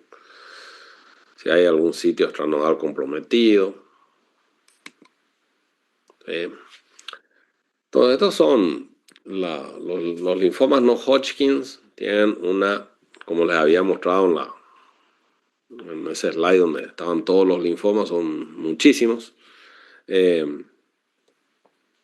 Los linfomas tipo B son los más comunes, células de linfocitos B que se originan en linfocitos B. Y ahí vemos muchos tipos de los linfomas de células marginales, que son, por ejemplo, los que te pueden aparecer en las glándulas lagrimales, el testículo, ¿verdad? Los linfomas difusos de alto grado, que nacen de los centros germinales, ¿sí? Los linfomas de las células de manto, que nacen de la zona del manto, de los ganglios linfáticos, ¿sí? Los maltomas, que son los asociados a la mucosa, como el que se produce con el Helicobacter pylori en estómago, que son de la parte marginal. Entonces ustedes ven acá los distintos tipos el FL que dice acá es el follicular linfoma folicular, ¿verdad? Que tiene el mismo origen del Hodgkin dentro de los centros germinales, muy común, ¿verdad? En Paraguay también, ¿verdad? Los linfomas foliculares. Los linfomas tienen alteraciones, anormalidades cromosómicas, traslocaciones y demás que son relativamente comunes, que no vamos a ir dentro de esto, ¿verdad? Con muchas, no tienen realmente una importancia, hoy en día todavía no tienen una importancia clínica. Entonces, ir a algo que no tiene una importancia clínica ¿verdad? No está en nuestro interés. El único que les mencionaría sería el BCL2, que muchas veces se usa para el diagnóstico de los linfomas, ¿verdad? Está muy expresado en los linfomas foliculares y los difusos de alto grado, pero las terapias anti-BCL2 todavía no tienen, digamos, no se han no han proliferado, no han demostrado una importancia clínica. Entonces los linfomas tipo B, todo esto es no Hodgkin, les repito, ¿verdad? Entonces es muy importante la inmunohistoquímica, el inmunofenotipo para el diagnóstico, ¿verdad?, de estos linfomas, porque vos podés tener linfomas que lucen bastante similares, linfocitos y demás, y no sabes con qué tipo de linfoma estás, ¿verdad? Entonces los linfomas, de esto obviamente yo no quiero que ustedes, no les voy a pedir que memoricen estas cosas, ¿verdad? Esto no. Solo acordarse de que por la importancia que tiene en nuestra clínica, en nuestra terapéutica, el CD20. ¿Sí? El CD20, que es obviamente una proteína, un marcador, que está expresado en todos los linfomas de tipo B. ¿Sí? Tipo B. Entonces, si ves el linfoma folicular y el difuso de células grandes, ¿verdad? El CD20 es importante saber porque diferencia las células B a los linfocitos B de los linfocitos T. Entonces siempre nosotros queremos saber si el CD20 es positivo. ¿Y por qué? Porque tenemos anticuerpos contra el CD20, ¿sí? Que son muy efectivos en linfomas, ¿verdad? Como la mayoría de los linfomas son tipo B, entonces el CD20 es fundamental saber, ¿verdad? El receptor de células B, B-cell receptor que dice acá, ¿verdad?, que digamos están todas las células B, tiene una importancia, llamémosle, tiene un mecanismo de activación, ¿verdad?, etcétera, de proliferativo, ¿verdad? Acá vemos en rojo, por ejemplo, esta proteína, esta quinasa de tirosinquinasa de Bruton, se llama, ¿verdad?, que muchas veces está sobreactivada en estos linfomas, en estos receptores de células B. Nuevamente les digo que el saber todo esto, ¿verdad? Acá está RAS-RAF, otra vez, ¿verdad? Nuestra vía RAS-RAF, ¿verdad? Muchos de ellos comparten otra vez AKT, fosfatidilinositol 3 quinasa, también esta vía, ¿verdad?, es importante. No vamos a meternos en todo este lío de los receptores, solo saber que tienen, digamos, tiene una importancia en la difusión de estos linfomas tipo B. Están desarrollando terapia específica contra algunas partes de esa vía, pero no vamos a ir sobre eso ahora. Entonces vamos a irnos más bien sobre los subtipos más comunes de linfomas no Hodgkin en Paraguay. El más común en Paraguay es el linfoma difuso a células grandes tipo B, o por sus siglas en inglés, Diffuse Large B-Cell Lymphoma, ¿verdad? Entonces, el linfoma difuso a células grandes, te dice todo su nombre, ¿verdad? Son células que invaden difusamente los ganglios, o si es extraganglionar también, invaden difusamente, células grandes, más grandes que los linfocitos normales. Tipo B, vienen de los B, o sea, tienen CD20 positivo y pueden comprometer lugares extranodales con facilidad. Ahí están, ¿verdad? Infiltración difusa de células grandes. Células grandes. ¿Sí? Un linfocito normal sería, este es un neutrófilo, por ejemplo. Este sería un linfocito normal, ¿verdad? Son más grandes que los linfocitos normales. Los linfomas difusos se los trata con quimioterapia. El esquema CHOP es el más utilizado. Ven ahí las drogas. Por años y años, ¿verdad? Solo el CHOP era el tratamiento. Entonces, luego aparecen los anticuerpos anti-CD20 que mejoran, adicionado al CHOP o a otro tipo de quimioterapia, mejoran las tasas de respuesta, de sobrevida y de cura. Los trasplantes de células madre se reservan para pacientes en recaída, ¿sí? Pacientes en recaída. Normalmente entonces no se utiliza de buenas a primeras. Los trasplantes de células madre, uno diría, ¿qué efecto tienen los trasplantes, ¿verdad? En, en las enfermedades oncológicas. Bueno, los trasplantes de células madre hematopoyéticas son de dos tipos principales, ¿sí? Están los autólogos y los alogeneicos, ¿sí? Los autólogos son trasplantes donde uno recibe sus mismas células madre, ¿sí? Eh, que están reservadas en un refrigerador. Uno hace una terapia, una quimioterapia a altas dosis y recibe después sus propias células madre. Esos son los autólogos, ¿verdad? El mismo paciente, ¿verdad? Entonces ahí no hay reacciones inmunitarias, no hay nada. Para lo único que se usa el trasplante es para rescatar a la médula ósea, ¿verdad? Después de una quimioterapia de altas dosis. Y ese es el más utilizado. Acá en Paraguay, de hecho, se hacen solamente trasplantes autólogos de células madres para pacientes, justamente la mayoría es para los linfomas, la mayoría, linfomas y mielomas. Los alogeneicos, que son trasplantes ya mucho más difíciles de realizar, son trasplantes que se realizan en pacientes. O sea, el donador es distinto del paciente. Alguien le tiene que donar al paciente sus células madre, ¿sí? Y esa donación tiene que venir de alguien que sea compatible. Cualquiera puede donarte sus células madre hematopoyéticas, te va a morir, ¿verdad? Entonces tiene que ser compatible, tiene que haber una compatibilidad. Eso se mide. Normalmente los mejores trasplantes alogeneicos que son de un hermano. ¿Por qué un hermano? Y porque tiene altas chances de ser compatible. Se mide lo mismo si es compatible o no, ¿verdad? Pero tiene una gran chance de ser compatible, sí, porque los genes son compartidos de madre y padre, ¿verdad? Entonces, son los mejores, ¿verdad? Cuanto más hermanos uno tiene, más chances de tener una probabilidad de un trasplante alogeneico, que eso se utiliza normalmente. Ustedes no me habrán oído hablar de trasplante alogeneico con todos los tumores que hablamos, ¿verdad? Porque no se usan, ¿verdad? Donde más se usan alogeneicos es en algunos casos de linfoma refractario o en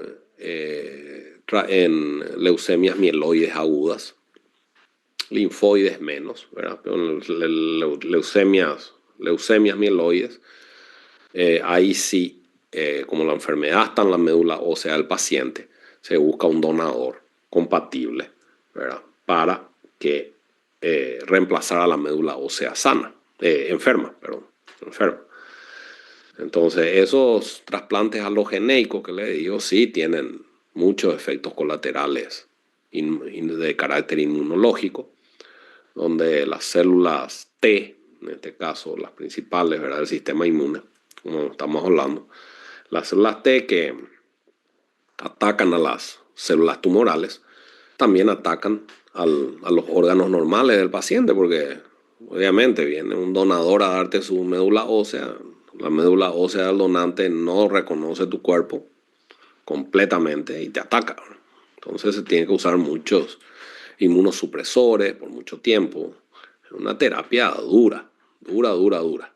Cuanto más compatible es el donador y más joven es el paciente que recibe la donación, mejor el trasplante, ¿verdad? Las chances de sobrevivir a un trasplante alogenéico. Pero en este caso estamos hablando de un autólogo que se puede hacer en pacientes de todas las edades. eh, Solamente utiliza quimioterapia a altas dosis para luego recibir el rescate de sus propias células madre, ¿sí? Entonces le hice una introducción a los trasplantes porque muchas veces uno se pregunta, ¿y cómo es el trasplante? ¿Qué pasa? No sé si alguien les habló ya de los trasplantes a ustedes, ¿verdad? Le habrán hablado seguramente, pero bueno, siempre es bueno volver a rememorar que son células madres hematopoyéticas y que tienen realmente poco uso en oncología, hay que decir, ¿verdad? Donde más se usa es en linfomas y en mieloma, en recaída, ¿verdad? Pero este,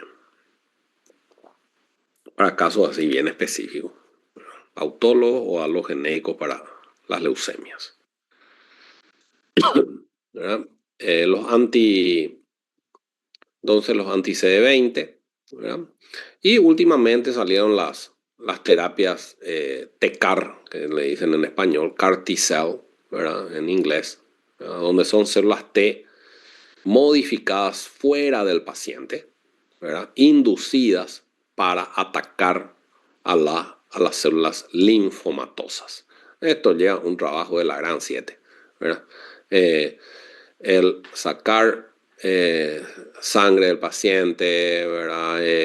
Tratarlo en un laboratorio, volver a meter esas células tratadas y modificadas, ¿verdad? Para que ataquen, es como una vacuna, ¿verdad? Para atacarle a las células linfomatosas, CAR T-cell, ¿verdad? Se realizan centros, digamos, experimentados en Estados Unidos, ¿verdad? Son terapias aprobadas ya, ¿verdad? Contra linfomas refractarios, no es para usar de buenas a primeras, ¿verdad? Acá no tenemos ni cerca, ¿verdad? ¿No? Entonces, si uno quiere realizar un tratamiento así, tiene que ir a otro país. Eh, Hablando de linfoma, otro tipo de linfoma, ya pasamos del linfoma difuso, de células grandes tipo B, al que es un linfoma agresivo, a este otro tipo de linfoma, que es diferente porque es de bajo grado, linfoma folicular. Como su nombre indica, ¿verdad? Forman folículos, ¿verdad? Crecen en folículos, ¿verdad? Células pequeñas y grandes en diferente proporción. Cuanto más grandes son las células, peor el pronóstico. Pero estos son linfomas normalmente de buen pronóstico que, digamos, crecen lentamente. Y como crecen lentamente, se los diagnostica súper tarde cuando uno ya tiene el linfoma por todo el cuerpo. Pero eso no quiere decir que el pronóstico sea malo, ¿verdad? Sino que, ¿verdad? Se tratan de forma más tranquila, ¿verdad? Linfadenopatía no dolorosa en múltiples sitios. eh, Estadio avanzado al diagnóstico. Este es un ganglio linfático normal. Ven acá con los centros germinales en la periferia de los ganglios. ¿Eh? Y acá ven el linfoma folicular donde los folículos, estos folículos que tendrían que estar acá en la periferia, van por todo el ganglio, ¿verdad? Y invaden todo el lugar. Pueden invadir órganos también así, ¿verdad? Pero en forma de folículos. Esto solamente uno ve, si con una punción no te vas a dar cuenta que es un linfoma folicular. Tenés que quitar todo el ganglio para ver. Por eso les decía que es importante siempre sacar el ganglio entero. Entonces, en pacientes asintomáticos se podría observar solamente, ¿sí? Y usar varias opciones de tratamiento si es necesario, ¿verdad? Eh, Normalmente se usa un anticuerpo anti-CD20, como son de células B, ¿verdad? Un anti-CD20 con un poco de quimio, ¿verdad? Y ¿verdad? Tengo yo una paciente, por ejemplo, ahora con linfoma folicular, que fue tratado con rituximab y CBP, ciclofosfamida, vincristina y prednisona, hacía 10 años, volvió a recaer 10 años después, ahora recibió tratamiento con otro tipo de quimioterapia, vendamustina con rituximab, otra vez usa el mismo anticuerpo, ¿verdad? Respondió y anda ahí bien. Y así es el linfolicular, a veces recidiva años después, ¿verdad? Pero no se cura, ¿verdad? Los linfomas foliculares normalmente no son considerados curables, ¿verdad? Son de bajo grado, entonces están ahí por tu cuerpo, pero cuanto más tiempo sin reactivarse, mejor. El difuso de alto grado, en cambio, tenés que curarlo, ¿verdad? Los linfomas agresivos hay que buscar curarlos. Los linfomas de muy bajo grado, como el folicular, ¿verdad? Uno busca mantener al paciente bien, sin problemas, por el mayor tiempo posible, ¿verdad? Los difusos de alto grado, los linfomas de Burkitt, los linfomas, ¿verdad? De las células de manto, linfomas más agresivos hay que curarlos, porque si no los curas, te lleva al paciente, ¿verdad? Entonces, es otro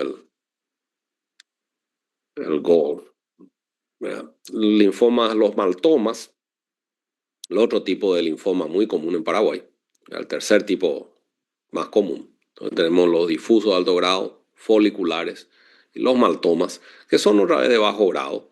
Pero estos sí se pueden curar, porque normalmente están en un lugar. ¿verdad? Más común en el estómago por culpa del Helicobacter pylori, ¿verdad? Pueden progresar, claro, a un linfoma agresivo, por eso hay que tratar de erradicarlo, ¿sí? Y tienen buen pronóstico, curables, ¿sí? Curables. El tratamiento de estos linfomas de estómago, por ejemplo, terapia local puede ser con radioterapia, cirugía se usa muy poco, ¿verdad? O sea, no, para estos, los linfomas, la cirugía no, muy poco se usa. Entonces, radioterapia normalmente, o un poquito de radioterapia con quimioterapia de poco, ¿verdad? Pocos ciclos, cursos cortos, ¿verdad? Eh, Cuando un maltoma tiene un estadio muy temprano en el estómago y se identifica el helicobacter, pueden incluso remitir después de erradicar la bacteria sin ningún tratamiento, ¿verdad? Entonces no es poco razonable ante un estadio muy incipiente erradicar el helicobacter y después controlar al paciente antes de tratarlo, ¿verdad? Pero hay que curar, ¿sí? Los maltomas no busca curar con una dosis baja de radioterapia y no son las dosis de radioterapia que se usan para los tumores sólidos, hay que aclarar eso, ¿verdad? La radioterapia, los linfomas, es una radioterapia de una dosis relativamente baja. Para terminar, las células T no son linfomas menos comunes, pero hay también, ¿verdad? Quizás es bueno hablar de los linfomas de células T periféricos, ¿verdad? Células T que acá está, tiñen para CD4, CD8 positivos, ¿verdad? No el CD20. CD20, acuérdense, es B y CD8, CD4, CD3 es T, ¿verdad? Entonces agresivos, son agresivos, sí, las T son más agresivos y normalmente toman la piel, ¿verdad? Tipo, ¿verdad? Micosis fungoide se le dice, ¿verdad? Porque parecen hongos, ¿verdad? Que están así diseminados en la piel, pero obviamente no son hongos, ¿verdad? Son linfomas, ¿verdad? Con eritema, ¿verdad? Nódulos en la piel muchas veces.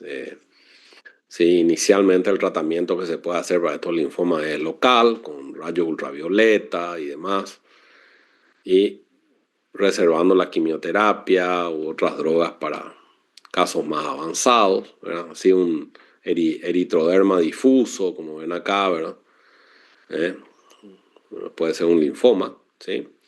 Y cuando va a la sangre, cuando esto va a la sangre, ¿verdad? Se llama el síndrome de Sézary, eh, donde se ven las células T mutadas, ¿verdad? Con núcleos cerebriformes, ¿verdad? Allí ¿verdad? En la sangre. Entonces, Sézary. Y bueno, esto es para hablar brevemente del linfoma. Entonces, sí, focalizarse en los tipos más comunes, ¿verdad? Hodgkin y los linfomas tipo B más comunes que tenemos en Paraguay. ¿Sí? Muy importante de focalizar en eso para nuestros linfomas, ¿no? Bueno, un poco. Y antes de terminar, quería hablarles de esto que les dije de detección precoz. Ustedes ya tienen estos slides de detección precoz. Un poco.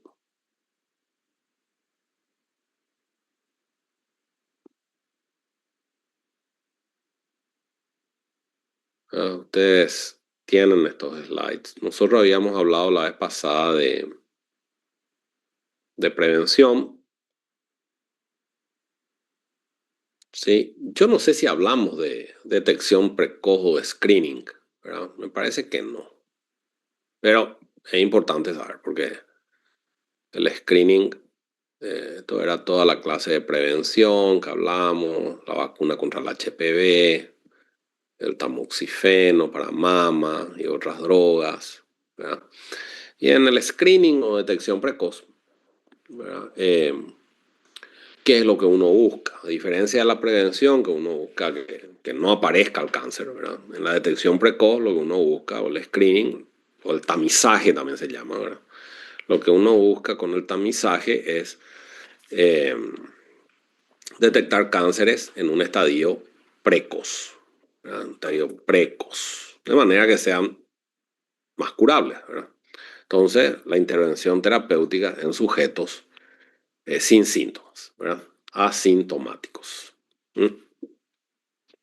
Entonces, para eso, ¿verdad? Hay estudios de detección precoz que, digamos, han llevado, ¿verdad?, a la reducción de la mortalidad por los cánceres. Entonces, para que un estudio sea realmente, digamos, comprobadamente efectivo en tamizaje o detección precoz o screening, ¿verdad?, tenemos que demostrar que disminuye la mortalidad por el cáncer que se está investigando, que se está tratando de detectar precozmente. Entonces, para eso, ¿verdad?, para estos estudios, la enfermedad primero tiene que ser un problema de salud pública importante, pues si es poco común, no, muy difícil que demostrar con ningún estudio que va a pasar. Fase preclínica, entonces detectable, tiene que tener una fase preclínica, ¿sí? Tiene que tener un tratamiento efectivo si encontrar el cáncer, normalmente una cirugía, algo, ¿verdad?, que pueda sacar el tumorcito, ¿verdad? Y obviamente el tratamiento más efectivo en pacientes asintomáticos. Entonces el test apropiado, conveniente, tiene que ser relativamente barato, ¿sí? ¿Verdad? Hay una población que vos estás, ¿verdad?, tratando de diagnosticar, ¿verdad?, buena evidencia científica, ¿sí?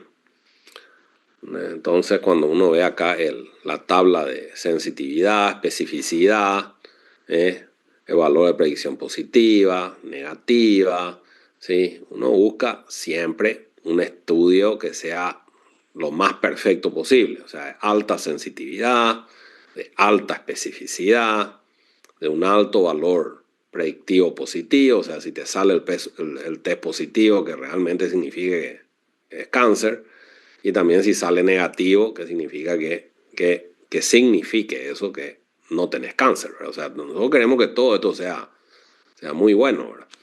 Entonces,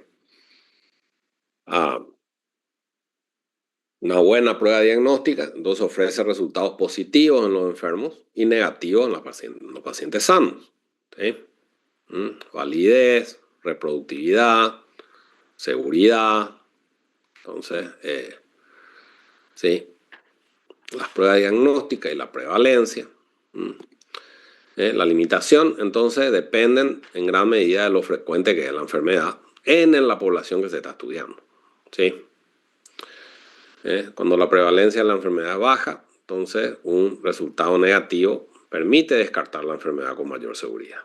El valor predictivo negativo es mayor, pero tiene un bajo valor predictivo positivo, ¿sí? Entonces, cuando la prevalencia es alta, el valor predictivo positivo también es alto. Cuando te sale positivo el test realmente y la prevalencia es alta, te sirve el test, ¿verdad? ¿Qué es lo que pasa con la mamografía, por ejemplo, ¿verdad? Es que tiene un valor predictivo positivo relativamente alto, ¿verdad? Entonces, vamos a ver un poco acá.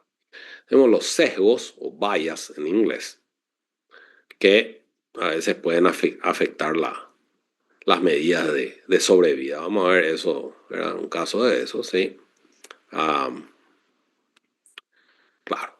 Entonces, la mortalidad en general no es un buen indicador, sino en los estudios randomizados, la mortalidad por la enfermedad que se está investigando es lo más importante, demostrar que disminuye. Entonces, vamos a ver ejemplos prácticos para entender esto, ¿verdad? Los test de efectividad. ¿Dónde está comprobado, verdad, que los test de detección precoz funcionan?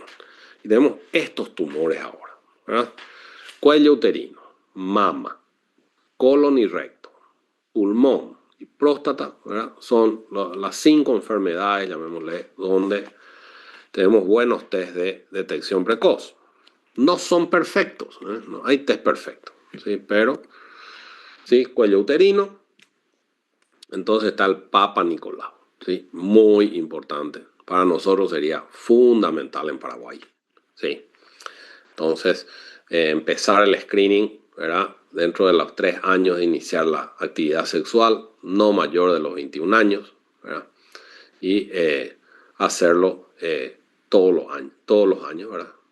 Entonces, para lo que es el Papa Nicolau normal, ¿verdad? Después de tener 3 Papa Nicolaus normales, ya se puede empezar a, digamos, hacer de forma menos frecuente y parar a la edad de 65, 70 años, es lo que recomiendan las mayores asociaciones de cáncer, ¿verdad?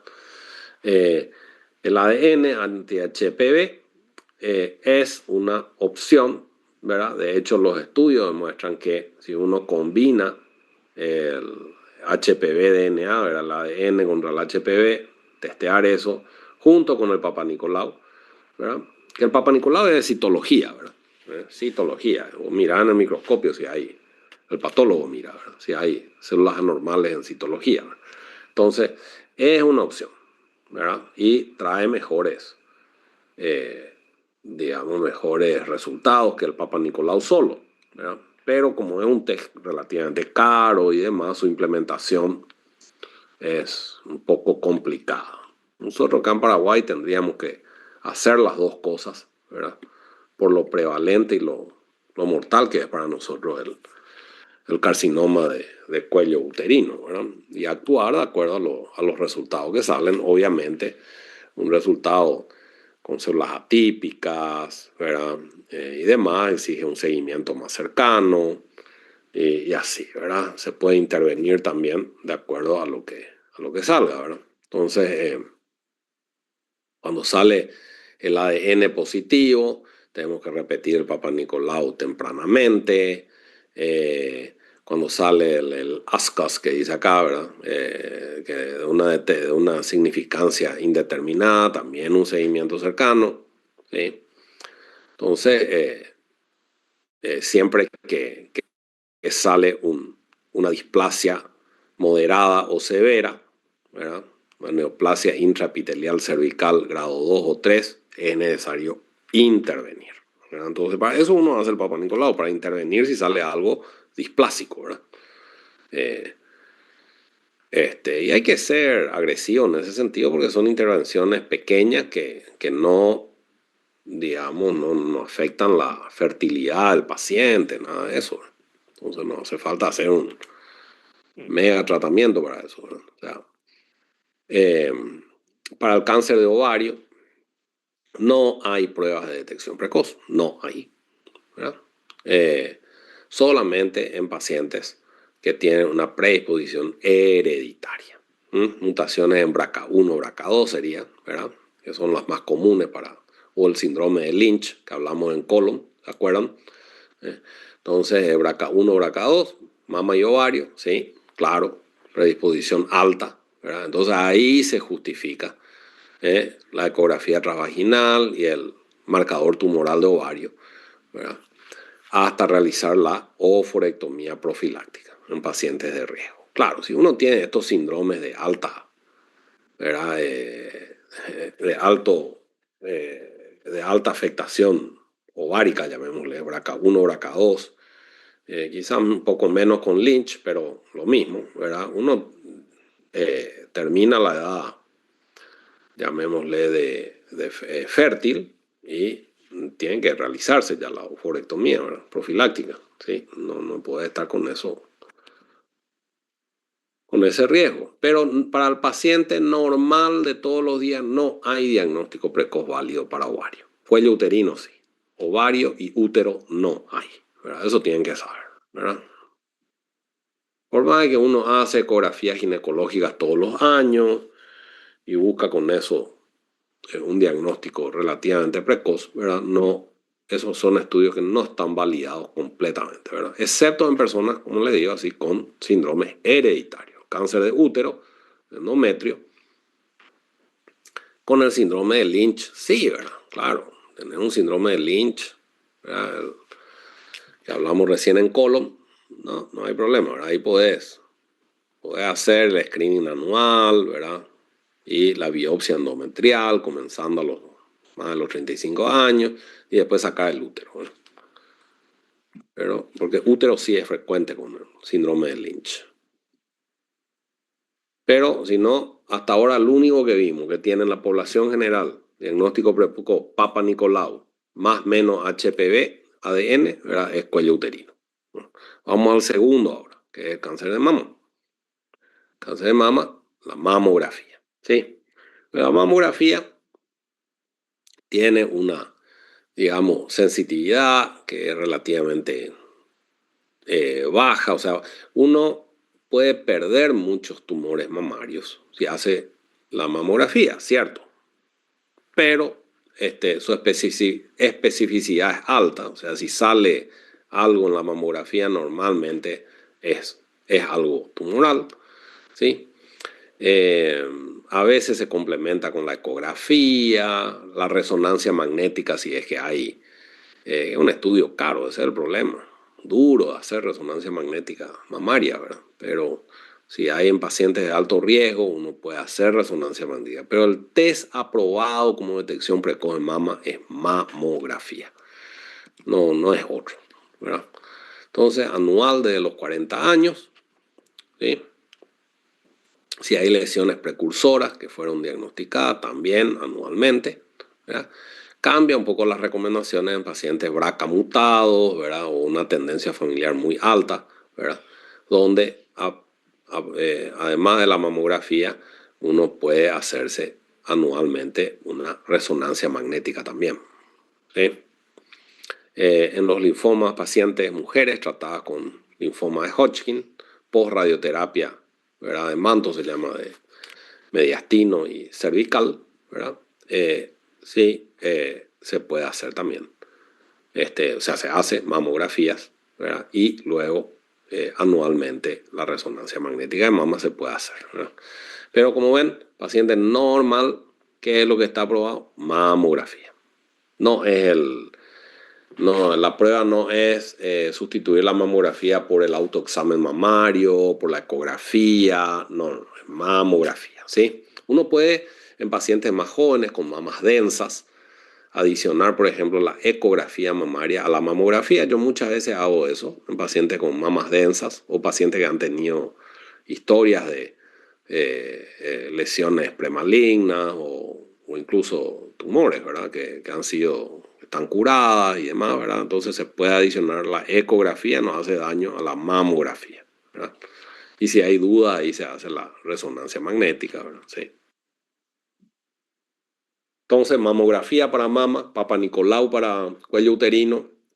Vamos al tercero, cáncer de próstata que tiene su detección precoz con el PAS, ¿verdad? El antígeno prostático específico, ¿verdad? Eh, que los estudios randomizados muestran su beneficio, ya ahora, en reducción de la mortalidad, en los últimos 5 o 10 años salieron los estudios, porque antes era dudoso.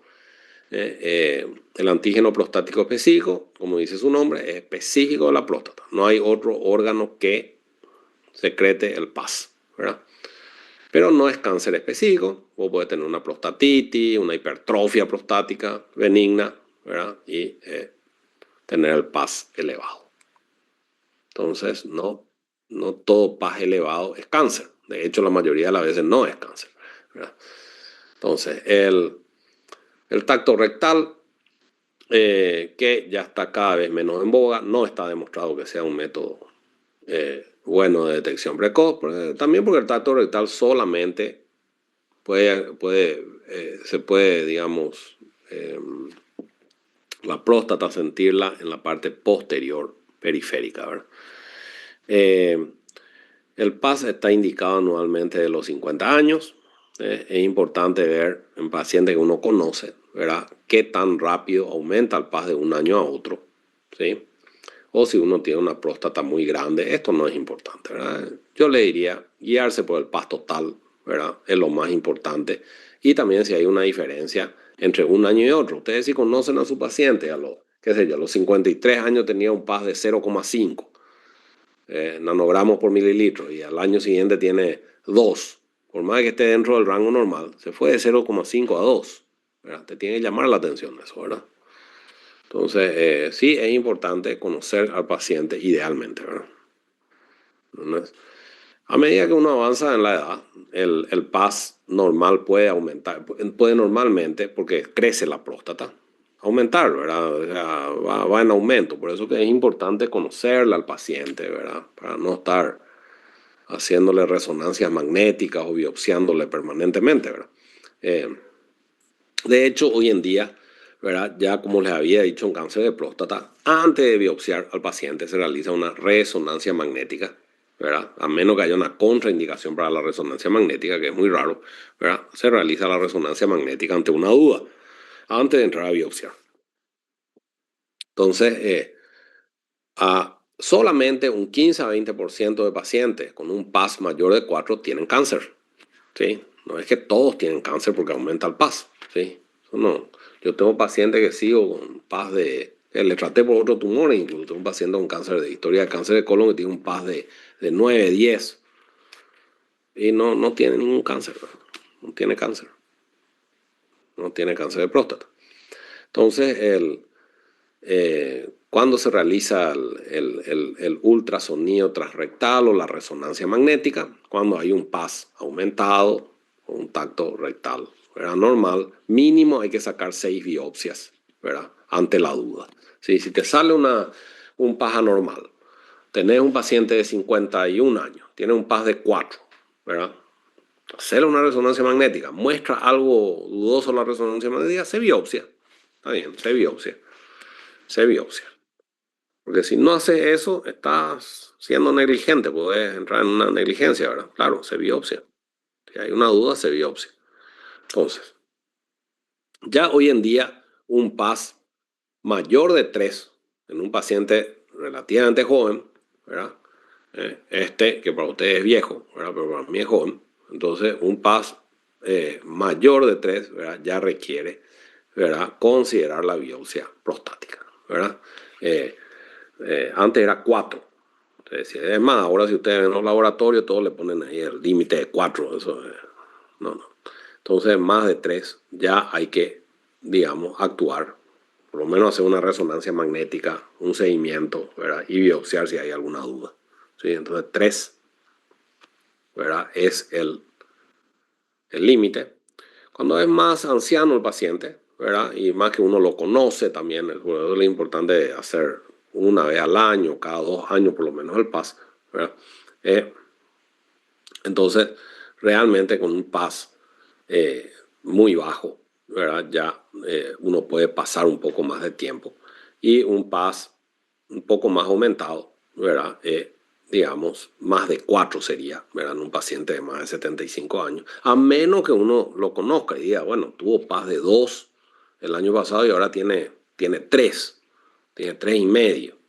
Bueno, algo pasó ahí, ¿verdad? Entonces, se hace una resonancia magnética y ahí se considera la biopsia, ¿verdad?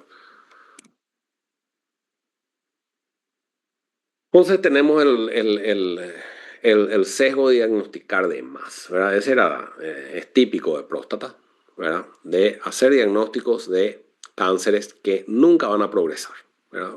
Se hizo un estudio grande una vez en pacientes que murieron por otras causas, ¿verdad? De más de 80 años y no más de más de 80 años, pacientes adultos, ¿verdad? Que murieron por otras causas, no cáncer, ¿verdad? Y se le hizo en la autopsia una biopsia de la próstata, ¿verdad? En todos esos pacientes y se vio que un gran porcentaje, cerca del 80%, tenían células cancerígenas adentro que nunca le causaron ningún daño, ¿verdad? Entonces, muchas veces nosotros nos encontramos con el fenómeno del sobrediagnóstico, ¿verdad? Que es diagnosticar de más, ¿verdad? Y podemos incurrir en eso, lastimosamente, porque se hace el PAS con más frecuencia, la resonancia magnética y las biopsias, ¿verdad? Entonces, este, es importante entonces por eso la velocidad, conocer uno, ¿verdad? Eh, digamos, al paciente, ver si hay variaciones entre un año y otro, ¿verdad? Esto de 0,35 me parece exagerado, ¿verdad? 0,75 sería, ¿verdad? Y cuanto menor, el otro que ustedes van a ver mucho en los laboratorios, por ejemplo, el PAS total y el PAS libre, ¿verdad? Uno sabe que cuanto menor es el PAS libre con respecto al PAS total, ¿verdad? Hay un poco más de chance de tener cáncer.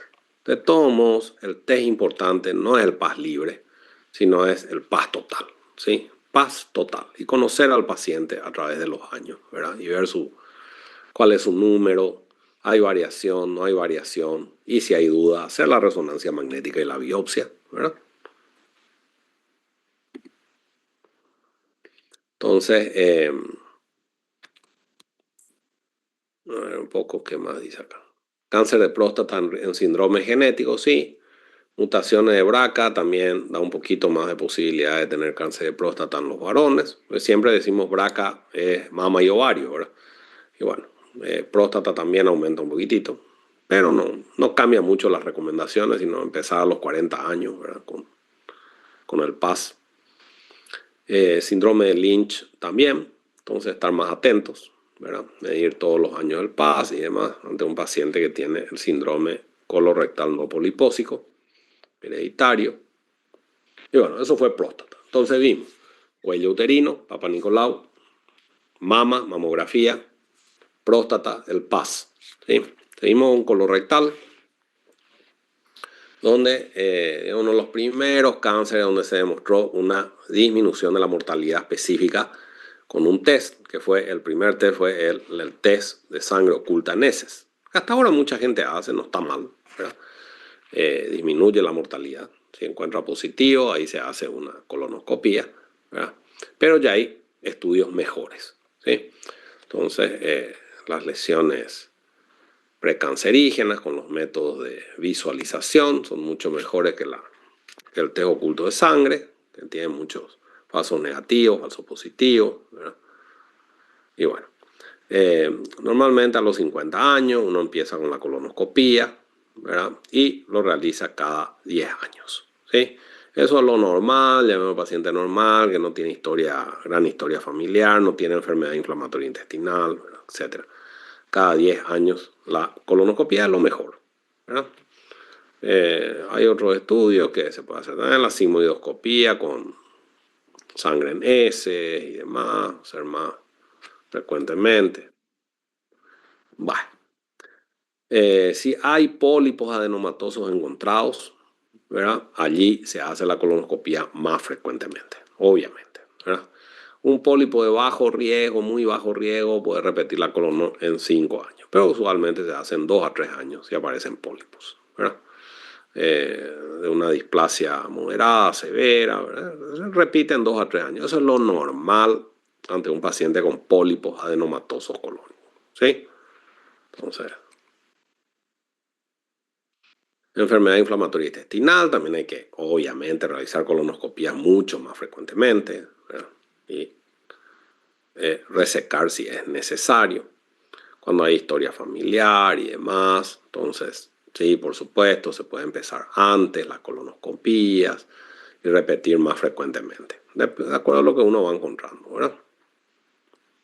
Cosa normal, acá están los adenomas cerrados de un tipo de adenomas, pólipos adenomatosos, síndrome de Lynch, que ya hablamos. Otro síndrome hereditario que te dan carcinoma colorectal, claro que hay. Hablamos de la poliposia adenomatosa familiar, la vez pasada, el gen APC. Hereditario, que significa que uno ya nace con una mutación germinal, ¿verdad? Todas sus células de la sangre tienen eso. Y acá está una lista de síndromes que pueden dar carcinoma colorectal. Ustedes no tienen que saber todo eso. Les pido que se acuerden de la poliposia adenomatosa y del síndrome de Lynch. ¿Sí? Entonces terminamos con colonoscopías en colon, ¿verdad? Entonces, cuello uterino, PAP, mama, mamografía, próstata, PAS, colon, colonoscopía. Y ahora por último terminamos con pulmón. Y en pulmón, bien sencillo, en fumadores está recomendado hacer tomografía sin contraste, ¿verdad? De poca dosis radioterápica, ¿verdad? Tomografías axiales, helicoidales, que están recomendadas en pacientes con fumadores, ¿verdad? Es muy difícil precisar esto de cuántos paquetes años tiene el paciente, ¿verdad? Yo digo que todos los que son fumadores, ¿verdad? Que fuman todos los días, llamémosle, ¿verdad? Es muy difícil, el paciente muchas veces te miente, te dice, sí, fumo 10 y fumo 20, y qué sé yo, ¿verdad? Entonces, está recomendado usualmente en pacientes de 50 años o más con una historia, dice acá, de 20 o más paquetes años de fumador. ¿Sí? Y otro riesgo adicional que todo el mundo tiene. Entonces, posición a radón acá hay un montón, así que. Entonces, 20 paquetes años de fumador significa que fuma 20, que fuma un paquete por día por 20 años o 2 paquetes, ¿verdad? 10 años, ¿ya? 2 por 10, 20, ¿verdad? Así se calculan los paquetes años, ¿verdad? Entonces, el estudio internacional, el CAP, demostró que si se operaba a pacientes con estadio 1, ¿verdad? Tenían menos mortalidad, más chance de curación. En pulmón tenemos el sesgo que llamamos adelanto de tiempo, ¿verdad? Acá ese se da en pacientes que, digamos, tienen tumores que no podemos curar, ¿verdad? Muchos de los cánceres pulmonares que nosotros operamos, ¿verdad? No se curan. Entonces voy a decir, bueno, le diagnostiqué a tiempo. Y sí, pero se murió lo mismo. Le diagnosticaste antes nomás, pero vivió lo mismo que si lo hubiese diagnosticado después. Se da eso el caso con algunos pacientes, ¿verdad? Pero en general los estudios demuestran que diagnosticar a tiempo te da mejor, ¿verdad? ¿Verdad? Es por adelanto de tiempo, que en Estados Unidos se llama lead time bias, ¿verdad? Que uno diagnostica antes, pero al final vive el mismo tiempo que si se hubiese diagnosticado después. Sucede con algunos casos de pulmón, pero no con la mayoría, ¿verdad? Entonces el screening con pulmón se recomienda entonces en fumadores una tomografía de dosis baja anualmente, ¿verdad? Y si se identifica un nódulo, dependiendo del tamaño del nódulo, uno actúa, ¿sí? ¿Cómo actúa? Cuando es de 8 milímetros o más, ¿verdad? Un PET scan, ¿sí? Y se reseca el nódulo si es de alta sospecha por PET, ¿sí? Hacer un PET scan en tumores más chiquititos no, ¿verdad? No tiene mucho sentido porque no va a captar, ¿verdad? Es muy chico. Cuando está entre 6 y 8 milímetros, uno puede volver a repetir el low dose CAT scan, ¿verdad? La tomografía de baja dosis, ¿verdad? Y de acuerdo a la evolución, uno no saca, hace un PET, ¿verdad? Sí. Y bueno, entonces ahí terminamos, ¿verdad?